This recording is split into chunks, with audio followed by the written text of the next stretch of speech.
السلام علیکم ورحمۃ اللہ وبرکاتہ۔ الحمدللہ رب العالمین والصلاة والسلام علی رحمۃ للعالمین واشهد ان لا الہ الا اللہ وحدہ لا شریک لہ واشهد ان محمدا عبدہ ورسولہ، اما بعد۔ ناظرین، کل ہم نے مشکاۃ المصابیح جلد ثانی کے کتاب الفتن سے باب و اشراط الساعہ میں سے چند حدیثیں ہم نے پڑھی تھیں۔ آج ہم اس کے بعد آگے کی حدیثیں پڑھیں گے۔ وعنہ قال قال رسول اللہ صلی اللہ علیہ وسلم لا تقوم الساعة حتى يكثر المال ويفيض حتى يخرج الرجل زكاة ماله فلا يجد أحدا يقبلها منه وحتى تعود أرض العرب مروجا وأنهارا، رواه مسلم۔ وفي رواية له قال تبلغ المساكن إهابا أو يهابا۔ اور انہی سے یعنی ابو ہریرہ رضی اللہ تعالیٰ عنہ سے مروی ہے، وہ کہتے ہیں کہ رسول اللہ صلی اللہ علیہ وسلم نے ارشاد فرمایا کہ لا تقوم الساعة حتى يكثر المال ويفيض، کہ قیامت قائم نہیں ہوگی یہاں تک کہ مال کی کثرت ہوگی اور وہ بہہ پڑے گا، یعنی خوب مال کی خوب ریل پیل ہوگی، یعنی قیامت کے قریب لوگوں کے پاس مال بہت زیادہ ہو جائے گا، مال کی کثرت ہوگی۔ اس کے بعد آگے آپ نے فرمایا حتی یخرج الرجل زکاۃ مالہ فلا یجد احدا یقبلها منہ، یہاں تک کہ آدمی اپنے مال کی زکوٰۃ نکالے گا تو کسی ایسے شخص کو نہیں پائے گا جو اس سے اس زکوٰۃ کو قبول کر لے،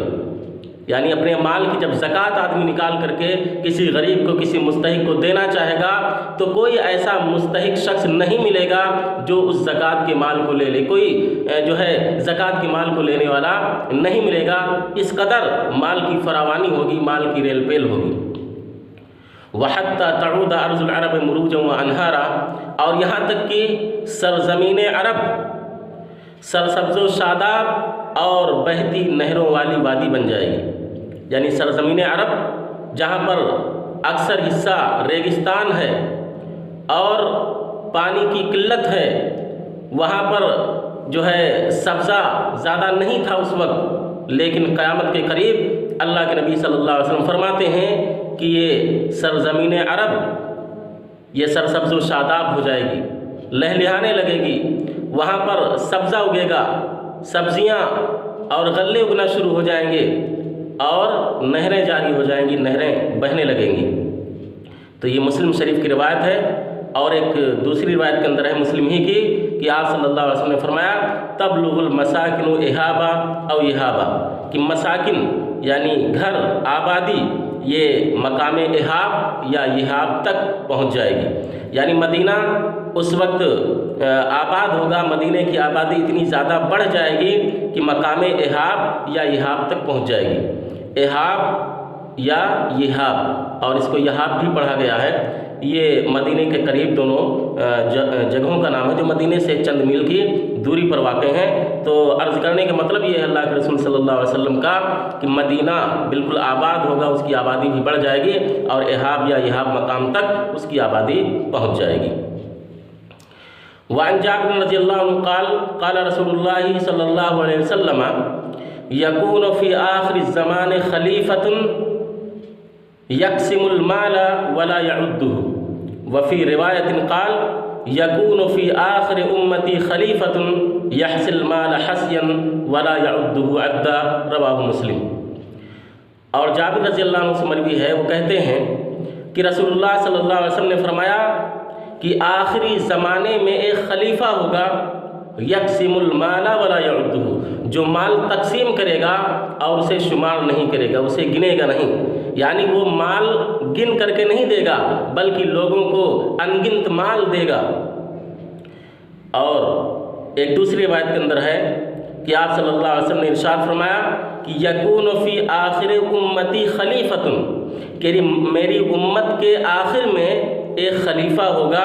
یحصی المال حصیا، جو مال کو لب بھر بھر کر کے، چلو بھر بھر کر کے دے گا، ولا یعدہ عدا، اور وہ اسے شمار نہیں کرے گا، یعنی مال اتنا زیادہ ہوگا اور وہ خلیفہ اتنا زیادہ لوگوں کو مال عطا کرے گا کہ بے حد و حساب لوگوں کو مال دے گا، وہ گن گن کر کے شمار کر کر کے تھوڑا تھوڑا نہیں دے گا، بلکہ بہت زیادہ مال بغیر گنے ہوئے لوگوں کو عطا کرے گا۔ یہ اللہ کے نبی صلی اللہ علیہ وسلم کا فرمان ہے، اور اس خلیفہ سے مراد غالباً امام مہدی علیہ السلام ہے۔ تو یہ حدیث مسلم شریف کی ہے۔ اس کے بعد اگلی حدیث ہے، وعن ابی ہریرہ رضی اللہ عنہ قال قال رسول اللہ صلی اللہ علیہ وسلم یوشک الفرات ان یحسر عن کنز من ذهب فمن حضر فلا یاخذ منه شیئا، متفق علیہ۔ ابو ہریرہ رضی اللہ تعالیٰ عنہ سے مروی ہے، وہ کہتے ہیں کہ رسول اللہ صلی اللہ علیہ وسلم نے ارشاد فرمایا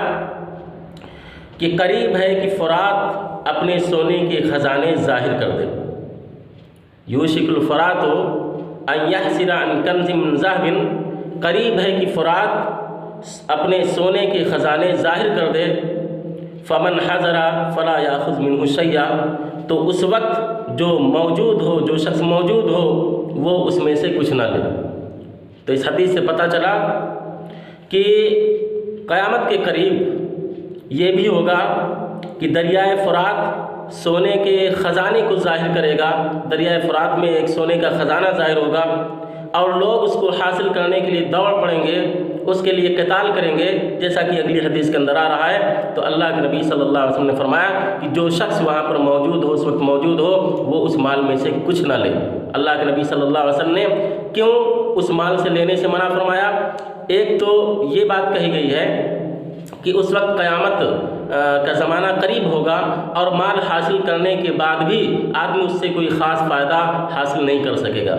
اور دوسری جو سب سے اہم بات ہے، اور جس کی وجہ سے اللہ کے نبی صلی اللہ علیہ وسلم نے منع فرمایا ہے،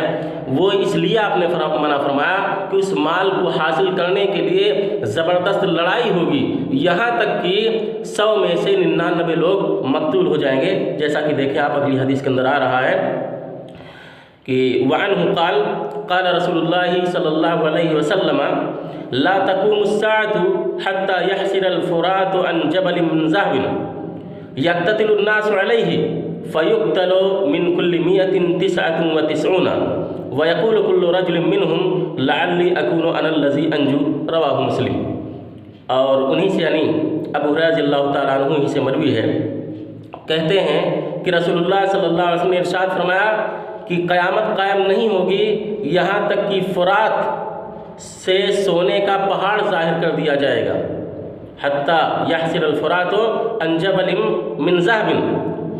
کہ قیامت قائم نہیں ہوگی یہاں تک کہ فرات سے سونے کا ایک پہاڑ ظاہر کر دیا جائے گا۔ یقتتل الناس علیہ، لوگ اس پر جھگڑیں گے۔ فیقتل من کل 199،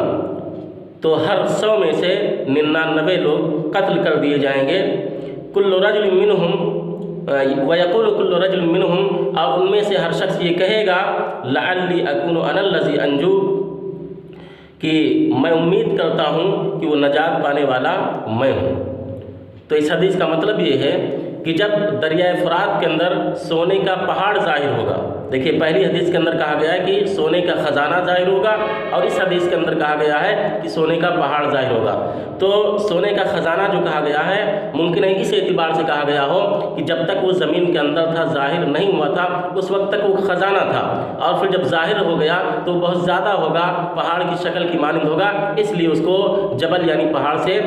تشبیہ دی گئی۔ تو جب یہ سونے کے